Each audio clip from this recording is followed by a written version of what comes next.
Welcome to the Hospital Finance Podcast, your go-to source for information and insights that can help you stay ahead of the challenges impacting healthcare finance. And now, the host of the Hospital Finance Podcast, Michael Passanante. Hi, this is Mike Passanante, and welcome back to the Hospital Finance Podcast. Medical debt is a growing problem across the United States. Recently, creditcards.com conducted a survey that asked parents what they would do in various situations if their child asked for help with debt. To share the results of this survey, I'm joined by creditcards.com analyst Ted Rossman. Ted, welcome to the show. Thanks for having me. So, Ted, why don't you set things up for us? Tell us a little bit about the survey and what you were specifically looking at. Sure. So we surveyed parents about whether or not they would help their kids with debt.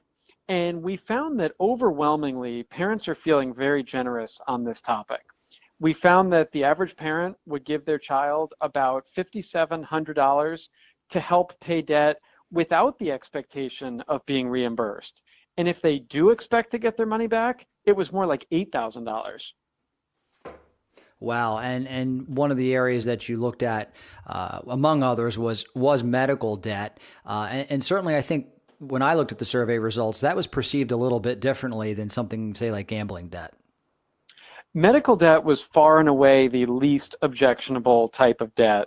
68% of parents said that they would have no objection to helping pay their child's medical debt. And that makes sense. I mean, obviously, our health is so important to us. And we saw some of the other least objectionable debts were things like student loans and utilities and mortgage and rent. And, I think what all these have in common is that they can be considered good debts, if you will. Obviously any debt is going to carry some consequences, but at least these are debts that either have to do with your well-being, your standard of living, in the case of student loans, hopefully raising your skills and earning potential down the road. And then at the other end of the spectrum, gambling by a wide margin was the most objectionable type of debt. 57% of parents would never help pay their child's gambling debt. And in second place was credit cards, but it was a pretty big gap. That was only 16%. I found it interesting that in the survey, moms and dads looked at paying debt differently and looked at helping their children with their debt a little bit differently. Tell us about that. There was a really big difference between moms and dads, which was interesting and surprising. We found that fathers were twice as likely as mothers to say that they would give a child more than $20,000 to bring them out of debt. And it's just really interesting, a little bit hard to explain. We talked to some experts who gave us a few different theories. One was they talked about how in many households, men are still the main breadwinners, so to speak. So there may be something to do with that. We also found some experts saying that for a lot of men, money is power, and that the ability to help their child out of debt makes them feel good, maybe even more so than it would for a female. And, it's hard to explain, but it definitely shows that if you're a child in debt, it might be better to ask dad rather than mom. No comment there.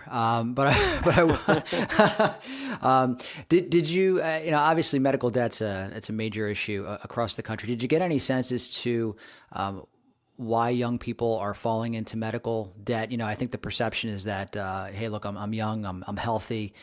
Maybe I don't need health insurance, or maybe I need less of it. Was there any sense as to why young people might fall into medical debt? We don't know for sure, but I do think you've hit on something there about the young invincibles, that there could definitely be some young people that were uninsured or underinsured and, perhaps overconfident, and unfortunately, did have to take on some medical debt. We also know, even more broadly speaking, that obviously healthcare is expensive, and in fact, medical debt is the number one cause of bankruptcy. So we really see people of all ages, unfortunately, getting in over their head at times when it comes to medical debt. And it's great when parents are able to help out with this, and certainly, anybody who can, I think, would try to do that. talking from a consumer advocacy standpoint, though, we do want to make clear that while any sort of financial assistance is always appreciated, we don't want parents to overspend and then put their own financial well-being at risk. Kind of like that thing on the airplane about put on your oxygen mask before helping somebody else. There's really no such thing as a retirement loan. So if a parent, especially an older parent, gives away a whole bunch of money to their child and then can't finance their own retirement, that's a vicious cycle that could end up landing right back on the child's lap with respect to helping the parent. So, for things like medical debt, there are other options. There are, the ability to negotiate payment plans with hospitals and healthcare providers. And, short of that, you might even consider something like a personal loan or even a 0% credit card. We see offers as long as 20 months with no interest. So just some other options there if you find yourself in a bind. And I noticed that in the study, you did go on to talk about some other things that parents could do to help their children manage debt more responsibly. Can you talk about those? I think it's really important when we're considering this issue of parents and children and debt that any sort of assistance, I think, should be either plain old one-time only or once in a great while. We definitely don't want this to be an ongoing every month, every other month, several times a year kind of issue. If it's to that point, I think there's a bigger financial issue going on, whether it's living beyond your means or not budgeting and saving appropriately. We all get that life happens sometimes and there's a car breakdown or a medical emergency or a lost job, but when it comes to routine ongoing assistance, that's more of a systematic thing that we need to address. And I think it's really one of the best gifts that a parent can give to their children is financial independence and the skills to navigate the financial landscape. Unfortunately, they're often not taught that well, if at all, in schools, but I think that parents can really pick up the slack there. And if your child comes to ask you for help with debt, maybe you can offer financial assistance if you can, but it might even be more important to offer some counsel on, all right, how did we get here and how are we going to get out of it and avoid going back there? Great tips. Ted Rossman, thanks so much for joining us today on the Hospital Finance Podcast. Thanks for having me. If you have a topic that you'd like us to discuss on the Hospital Finance Podcast, or if you'd like to be a guest, drop us a line at update@bessler.com.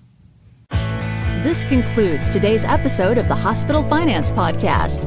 For show notes and additional resources to help you protect and enhance revenue at your hospital, visit Bessler.com/podcasts. The Hospital Finance Podcast is a production of Bessler. Smart about revenue, tenacious about results.